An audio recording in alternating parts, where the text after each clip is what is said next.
India, of course, where the similar mandate had been put in place in February 2021, requiring the major platform to have several officials in India to address the government complaints, a chief complaint officer, a nodal contact person, and a resident grievance officer, along with an office with an Indian address. Platforms were given 3 months to comply, and chief compliance officer would be criminally liable for the content on platform. Accused Russian regulator had accused the Twitter of failing to remove the content relating to illegal drug use and child pornography, encouraging teen suicide. Likewise, in India, Twitter felt the heat of the state's attention last year. In May 2021, its office in New Delhi were raided by a police squad normally focused on investigating terrorism and organized crime. Next is the government had demanded the blocking of 500 accounts, including those journalists, activists, opposition leaders, and of Jazzy B rapper. It is not widely used, so blocking it or slowing it down does not necessarily provoke public outrage. It is used to highlight previously the kind of annoying the people the government would prefer to silence. It is time for India's path to diverge from that of Russia's. As things stand, India must walk a tightrope, not condemning Russia while not condoning its atrocities, acknowledging the agony of Ukraine while averting its eyes from the unfolded disaster. If one's version of internet permits it, ordinary Ukrainians pick up arms for the first time in their lives to defend their cities, to protect what is left of their life and livelihood, to keep an open internet running in their country. First, democracies must stand by the idea that media that spreads disinformation in order to keep an unjust war going must be curbed. Second, Atmanirbhar internet is a oxymoron. The internet by definition is a globally connected digital common. Third, if India must really push for self-reliance, it might be better off making plans to break free of its disproportionate reliance on Russian weapons and hydrocarbons. It might also help India freely express what it feels for Ukraine and its people, and equivocate less about how it feels about Russia. Next article that we are moving into is related to not far enough. That is, Chinese Foreign Minister Yang Yi help trips could have provided a healing touch, a chance to rebuild trust, and it did little to thaw the freeze in bilateral ties.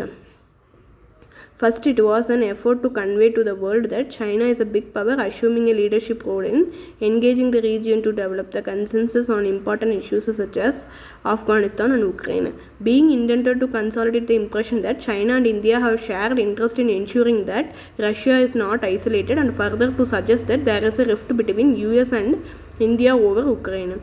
Fourth, by becoming first P5 countries to send a foreign minister to visit the Afghanistan since Taliban takeover, China sought to convey to the international community that it is responsible power in contrast to US, which withdrew from Afghanistan and has since subordinated Asian security to its priorities in Europe.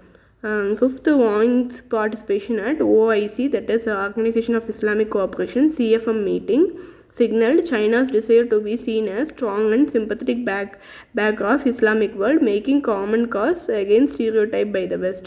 Wang's visit out to have provided a healing touch and chance to rebuild the trust. It did little to thaw the deep freeze in bilateral ties. Okay. As the multilateral space for cooperation between India and China has shrunk in the recent years, with Beijing gratuitously interfering in India's internal affairs and attempting to rake up the Kashmir issue at the UN Security Council by making an insensitive reference to the Kashmir at Organization of Islamic Cooperation CFM meeting in Pakistan, playing to the gallery there. Wang precluded any chances of forward movement. For China itself, in occupation of Kashmir territory in Akchin and the Saksham Valley, such machinations are perhaps a mean to divert attention away from the treatment of its own Islamic and other minorities. China is keen to signal to the countries in the region that the idea of Indo-Pacific is red line for China, akin to NATO expansion. it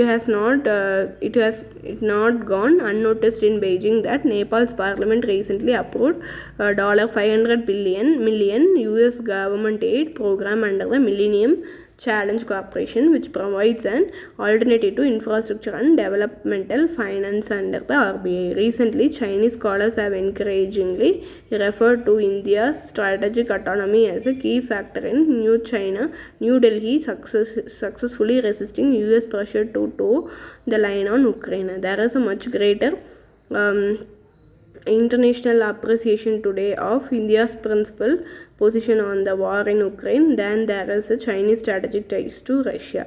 Next article that we are moving into is related to signs of progress in talks about fighting on at several fronts. In that talk held in Istanbul, Russia promised to reduce the military activity near the capital Kiev, where its forces have struggled, and Ukraine outlined the potential concession of territory that Russia had long seized in Crimea and east of the country. Next article is Biden proposes $1.8 million for Indo-Pacific strategy. US President Joe Biden has proposed $1.8 million to support his Indo-Pacific strategy, along with another $400 million to counter the China's aggressive behavior in the strategic vital area.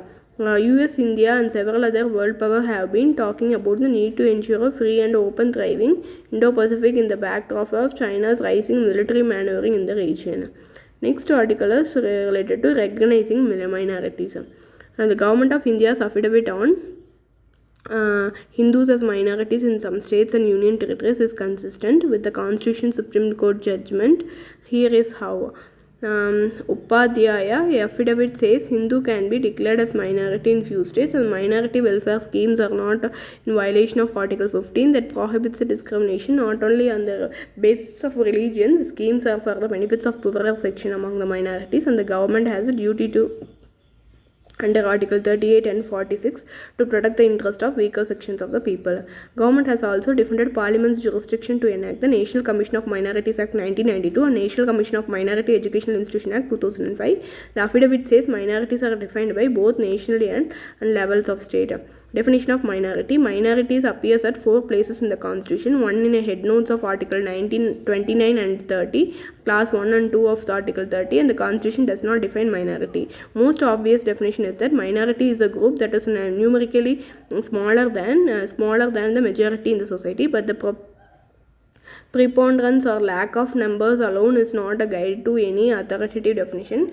In apartheid, South Africa, minorities exercised power and domination over the rest of the society. In some countries, a numerical line dividing minorities and majority is so thin that it may impossible to delineate the minority group. Alternatively, a society may be composed of different groups, none of which form a minority. Numerically speaking, the criterion of numbers may be important, but it is not sufficient condition for any definition of minority. Second component of definition is that minority group must be non-dominated in the society and polity. A group can be conceptualized as minority when its values and worldviews are either not reflected at all or insufficiently reflected in the public sphere and in the constitution of societal norm.